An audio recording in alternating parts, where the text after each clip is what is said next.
આજે મેં ભારતીય જનતા પાર્ટીના આજે નિરીક્ષકોની ટીમની સમક્ષ ચૂંટણી લડવાની ઈચ્છા વ્યક્ત કરેલ છે અને મારી દાવેદારી પણ મેં રજૂ કરેલ છે અને મેં રાજીનામું આપેલું હતું.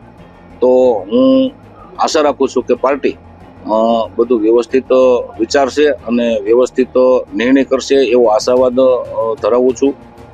સાથે સાથે એક બીજી પણ વાત કરું છું કે પાર્ટી કદાચ મારા સિવાયના કોઈ અન્ય ઉમેદવારને સિનિયર આગેવાનને ટિકિટ આપશે તો એને ખંભે બેસાડી અને જીતાડવાની પણ મારી તૈયારી છે. કેમ કે વિસાવદર વિધાનસભામાં ભારતીય જનતા પાર્ટીનો ધારાસભ્ય બને અને વિધાનસભામાં બેસે એ અમારા વિસ્તાર માટે અને અમારી જનતા માટે અતિ જરૂરી છે અને ખૂબ જરૂરી છે.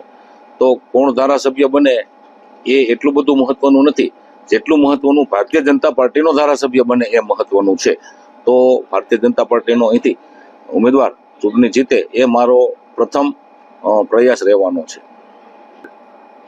શંકરસિંહ બપોરની પાર્ટી પણ ચૂંટણી લડે છે એ મને ખ્યાલ છે, હું જાણું છું. પરંતુ અમારી વિધાનસભામાં ભારતીય જનતા પાર્ટી જીતવા માટે હાલના સમીકરણ મુજબ ખૂબ જ સક્ષમ ગણી શકાય. બીજી અન્ય પાર્ટીઓ અહીં ચૂંટણી લડતી હોય પણ જ્યારે ગુજરાતભરમાં થર્ડ ફ્રન્ટ કે ત્રીજો મોરચો ચાલતો ન હોય તો વિસાવદરની જનતા તો શાણી જનતા છે. તો ખોટી ભ્રામક વાતો સાંભળી અને કોઈને પણ મત આપી દઈએ એવો મત વેડફવા વાળી અમારી જનતા નથી. અને વિસાવદરની જનતા એ અમારો પરિવાર છે. તો પરિવારની અંદર અમારી અત્યાર સુધીની જે કામગીરી રહી છે, જે પદ્ધતિથી અમે કામ કર્યું છે, જે ખુમારીથી કામ કર્યું છે, જે નિષ્ઠાથી કામ કર્યું છે અને લોકોની સેવા કરી છે, જનતાની સેવા કરી છે અને વિસ્તારનું ધ્યાન રાખ્યું છે.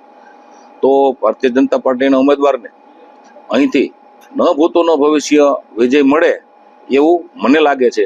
અન્ય પાર્ટીના ઉમેદવારો ભારતીય જનતા પાર્ટીની ટક્કરમાં તો નહીં પણ એક સરેન્ડર જેવી સ્થિતિ થવાની છે અને ન ભૂતો ન ભવિષ્ય એવું પરિણામ ભારતીય જનતા પાર્ટીની તરફેણમાં આ ચૂંટણીમાં આવવાનું છે.